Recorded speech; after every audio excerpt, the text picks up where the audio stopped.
Thanks for joining us for the Customer Experience Podcast. My name's Troy Batchelor, and we're going to be discussing client-centric best practices, tools, and ideas with today's top facility management leaders. I hope you enjoy the podcast. Please be sure to share it on any of your social media platforms, Instagram, LinkedIn, Twitter, Facebook. We'd love to hear your feedback as well. If you have ideas for future podcasts or future interviews, please be sure to email me, Troy Batchelor at FrenchCompanyLLC.com, and I look forward to getting your feedback. Enjoy. Blake, good to have you.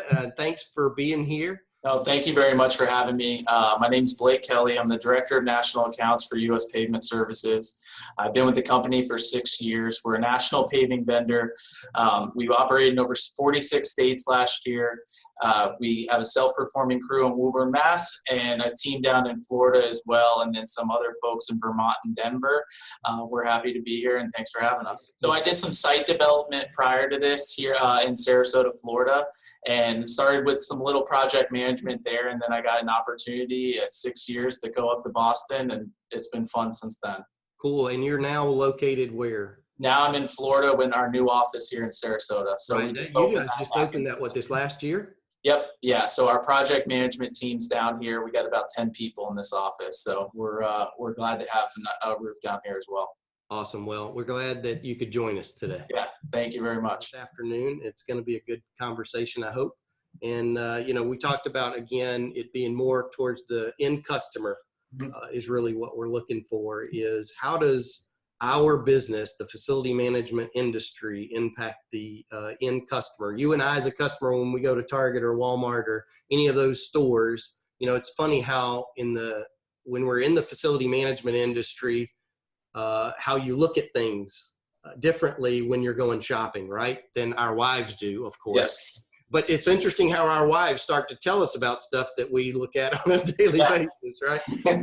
So anyway, yeah, now I know I spent 30 years on the retail operations side, and from opening new stores to taking over existing locations and that kind of stuff. And I would say that parking lots are not necessarily that really top of mind area that most people focus on, right? Especially unless it's bad. Yes. Unless it's really bad, then most people don't pay really a whole lot of attention to it. And, but I think subconsciously it does impact the customer experience and the customer impression when they drive up on the site. I can remember taking over a site where the parking lot was obviously an older building.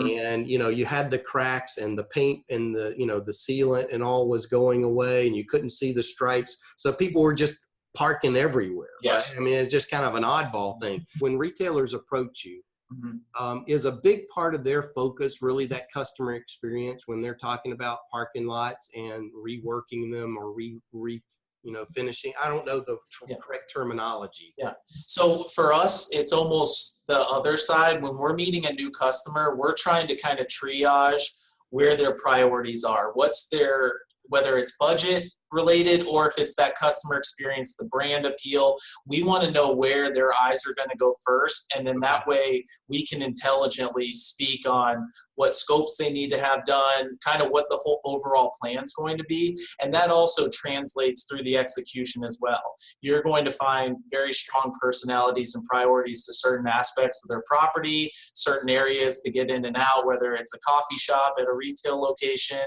whatever it may be. That's how we can draw that information, is finding out their priorities, and then essentially what their experience is for what we need to provide for them from that. All of this, when you talk about the customer experience, we introduced CEO Ready this past off season with our team. And now, before you jump into that, so CEO Ready, and you can kind of give a little bit of backstory to that. CEO Ready, I've seen the posts and the things on your blog. And I've also seen them on LinkedIn, and you guys have posted those a number of different places. So yeah, give people a little bit of background as kind of what it is and how it started before we jump into kind of the rest of the details. Yeah. So we started it out actually 2 or 3 years ago when we really did an overhaul to our project management team.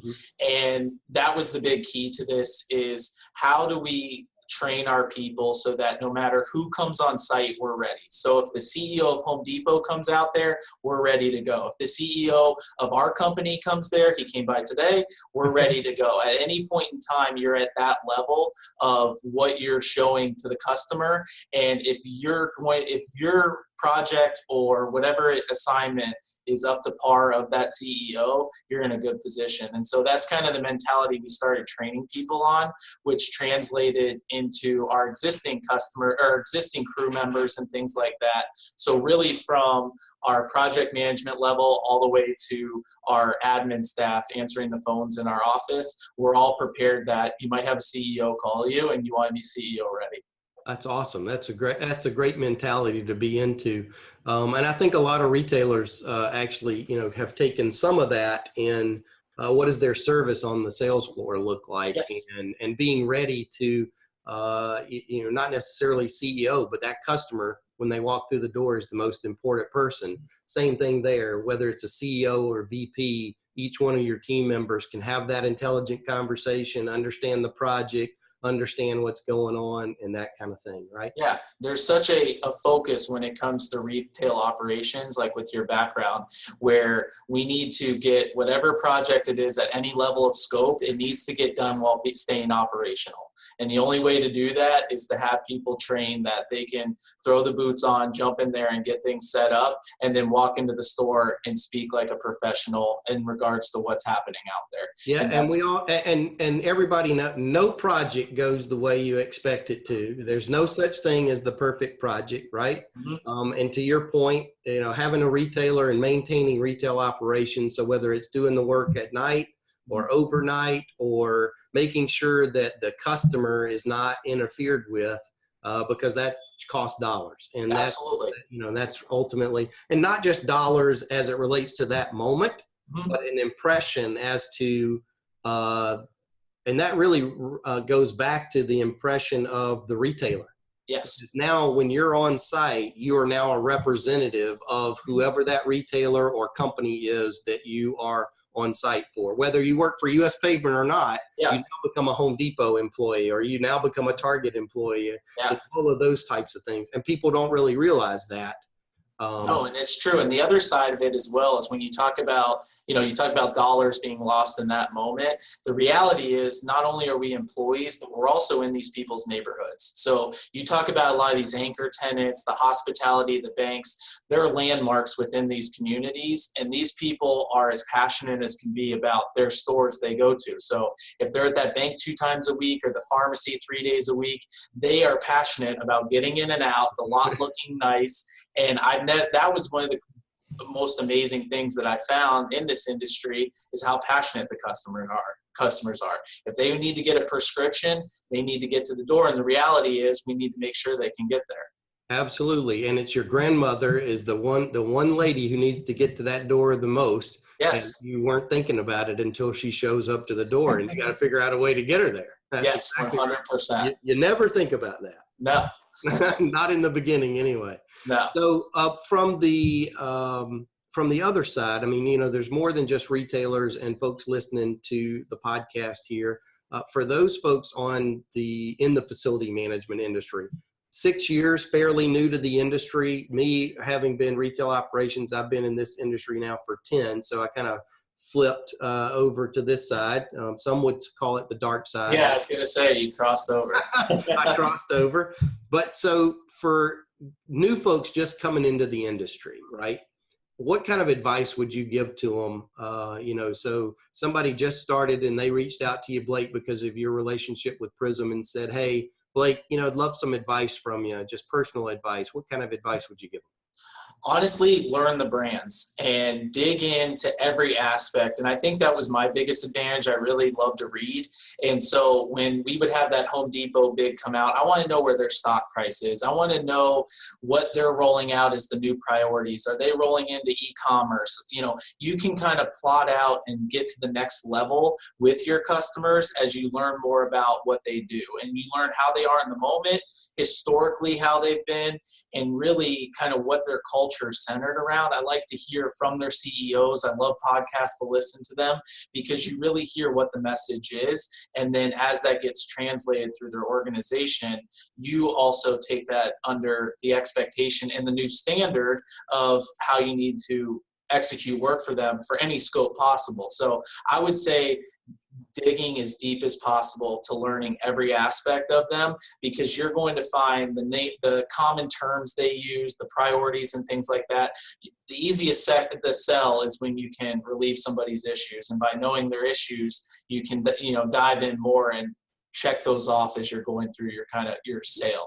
And it's really not about being the expert on their organization. It's more about being conversational and understanding when, what challenges are they dealing with right now? What KPIs are they most interested in right now?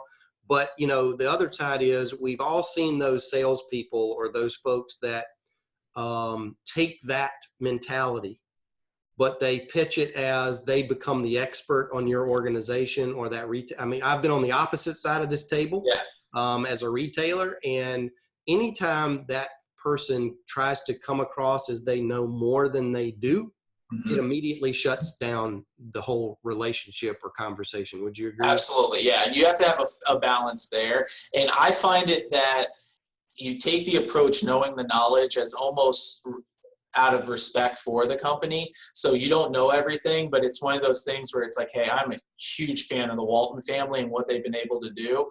Tell me what it's like from your end, Right. And you don't walk in there and go, so I've never shopped at a Home Depot before, or, I've never shopped at your store before, but I'd love to help you. Okay. First of all. And you don't go in there and say, I know everything about your organization. Right. There's that. I might not buy women's wear, but I at least understand retail and that my wife may shop at your store. Yes, exactly. Yeah. And I think the other thing that would interest some folks is you guys have partners all over the country. And obviously you do a lot of self-performing work, but you don't do everything self-performing. Tell us about when you guys are looking for new partnerships and folks to work with. Talk about what you guys look for. And I think that it doesn't necessarily just apply to US Pavement. I think really, in all honesty, it would apply to anybody looking for partnerships in some form or fashion. So can you spend a few minutes talking about that? Yeah, absolutely. So our network has been started. We essentially have two divisions within our network. So we have network members, which is the 200 I told you about. And then we have exclusive partners.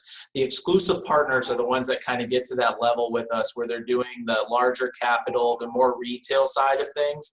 But everybody goes through the same vetting process. So the original vetting process is checking their insurance. We're checking their EMR rates. We really want to know, kind of get a sneak peek of what they have going on, what their history's been like, and then we visit their facilities as well. We want to know who their crew leaders are, how they're managing the work, and what it's going to look like for them to service us as a customer, essentially. And so we want to get a real in-depth look at that end of things, and then there's a process that they need to actually execute work for us. So they get through that original vetting process. That doesn't guarantee millions of dollars and thousands of projects. That's a start. And then we'll slowly grow them through the business so that by 18 months, 2 years, they become an exclusive partner, and then they can do those higher levels. And then the other piece of it is reoccurring check-ins, because anybody in this industry knows the turnover rate is significant like other places, but it's high here. Being able to see who the people are each season. And the other side of it is, with this being a seasonal business, a lot of guys get laid off, guys or gals, they're coming back. We don't know who's back for the spring. So it's reoccurring check-ins as well. So we like to get in front of our crews and teams at least every 6 months, in a lot of cases more. We do a show for the National Pavement Expo every year where we have all of our partners there as well. Awesome. So getting them in the door, great vetting beforehand, really taking a look at existing work, how they operate and how they're going to operate for you. And then the reoccurring check-ins to make sure that the same foreman you met 2 years ago is still up to par and they're still growing as a business and for their service and everything. Yeah, and that's just managing expectations on a regular basis. It's trust but verification, right? 100%. Really, Ronald Reagan said it the best. Absolutely. Trust but verify. He did say it the best. I would say, though, as it relates to this, empower your people and show them that it matters. And continuously tell them that, because that's been the biggest thing for me is, does it really matter? Yes, it does every time. And even if no one looks at it, it matters. And you maintain that and get that into your teams, and they'll all be CEO ready. So I would just say empower your teams and push the standard every single time. Absolutely. And, I think no matter the company that we work with, although that we don't directly talk to or interact with their specific customers, although sometimes we do, but that's really not our role in this whole relationship. But everything we do does impact that end customer. And I think we always keep that in mind in the folks that we deal with. And as a customer myself, it's always great to see companies out there like yours dealing with and understanding the customer's needs on the ground, at the store level, at the location level. And it's great to see those CEO ready folks out there. So absolutely. Thanks, Blake. We appreciate your time, and I'll see you on the next podcast. Good deal. Thank you very much for having us. All right. Good deal. Hey, thanks for joining us on today's podcast. Look for us every couple of weeks. Be sure to subscribe. Also, please share with everyone you know on all of your social media platforms. We would appreciate the promotion. And if you have ideas for guests or topics, we'd love to hear from you. Email me at troybatchelor@frenchcompanyllc.com, and we'll see you on the next podcast.